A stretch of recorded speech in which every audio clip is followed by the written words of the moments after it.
What's good, YouTube? It's your boy Tony D2 Wild, checking in once again, back in the building today, guys, with the Nike Foamposite One Psychic Blue.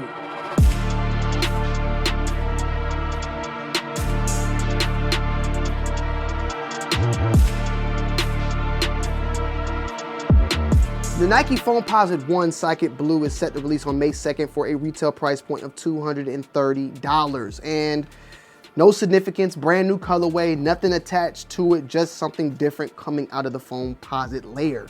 And for the most part, the Foamposite has been doing fairly well this year with the likeness of the galaxies, eggplants, you know, the game royals. We've had a good amount of Foamposites just coming out and doing fairly well for the most part.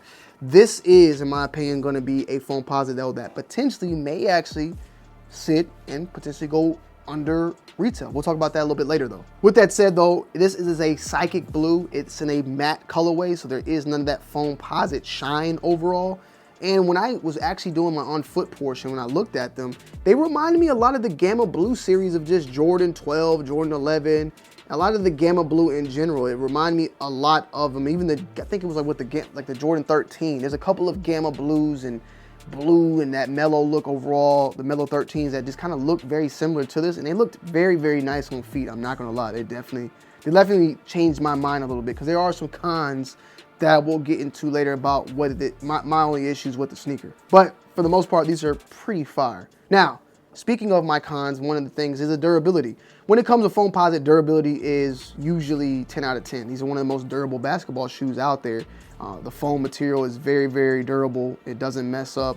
It normally doesn't crease and normally doesn't cause any sort of issue whatsoever. And that is a upper contained synthetic leather mentioned on this sneaker, but I think it more so has to do with this portion of the black right there.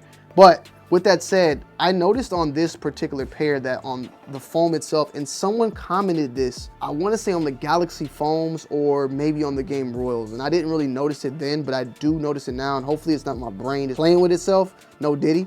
But they noticed that somebody pointed out that the foam material that they've been using is less durable and less harder than previous foams. Like they've been cutting a little bit on that material. And I noticed with this particular foam, like just feeling it and applying pressure, it feels a little bit more soft taco than previous foams out there. This one in particular, bro, like it gives.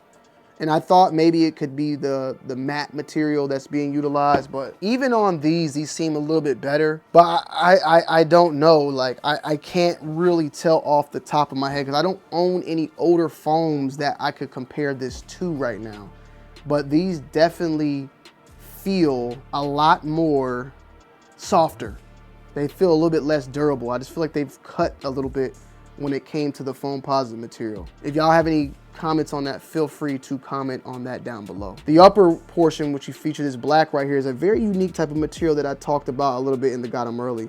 It's hard to really tell what this is, man. It's so smooth and buttery to the finger. It feels like it could be maybe a Durabuck or something of that nature.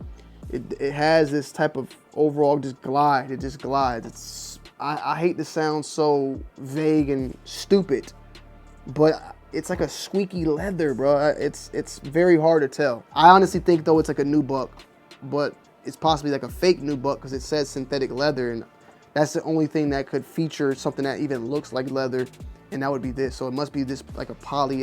That's probably why it feels the way it feels, basically, is what I'm saying. You have the carbon fiber shank though featured on the side, and as well carbon fiber there and there. So even though it does lack that foam, it's still a durable shoe overall. I just feel like that they did some cutting of the overall foam, which sucks. For the foam, for the most part, they run pretty snug, but I would say you're pretty good true to size because it is a shoe that you want to break in. As you wear it more, the foam heats up from the overall heat in the shoe and forms with the foam to your feet more. Like that's how the shoes were made to do. These are a size 8. I wear 8.5 and 9. I put this 8 on, so I was able to do it. For the foot, it hurt though. It did hurt, but I did wear it for you guys to get the on foot. With that said, keep in mind, true to size, even go up a half a size if you don't want that snug, you'd be good to go when it comes to foams. Because some people will tell you they run half size small. I typically am fine with breaking in that 8.5 and going true. For these two also, I would say these are pretty wide foot friendly for the most part, so keep that in mind also. Cushioning, support, traction, it has it all. I think it's pretty good. for basketball. Even though this was made in 1997, I think it holds up and holds its weight moving into 2025. The packaging and box details, pretty typical. Nothing out of the ordinary when it comes to this one. Typical Foamposite box that we've been getting for quite some time. Air Foamposite One, Psychic Blue Black. Nothing special, nothing different, no extra set of laces or anything like that. And once again, with this light blue, we had the light blue forget-me-nots, the UNC's. Good shoe overall for the summertime, in my opinion, in that color. And these just looked good as hell on feet, bro. Like, I'm not gonna be picking these up. These are a pass for me, but they look good. Now, if I can get them for like 50% off or something, maybe I will, but I doubt it. I doubt I'll be able to get that low, but they are fire. They look really good on feet. As far as that being said, right now, the hype is not that much for them. They're currently going for below retail on certain sites right now, at least in my size, around the 190 price point. So these may be something that you can hold off on. It will be readily available, and you could potentially get this for at retail or below retail if you want to wait a little bit. So keep that in mind if this is something on your radar. I think these are pretty fire. I just think that you don't have to rush to go and get them. Is it worth the cop? I think they're fire. It's just a pass for me right now because my bank account said so. From a 1 to 10 though, I'll give these a solid 8 final verdict. I think these are pretty good. I'm gonna start being a little bit more harsh on my ratings though moving forward, but I can give this one an 8 and I'll be okay with that. I think these are pretty solid. But with that said, let me know you guys' thoughts and opinions down below in the comment section as always. I love y'all, I appreciate y'all, and I'm gonna see y'all on the next one. I'm out. Peace.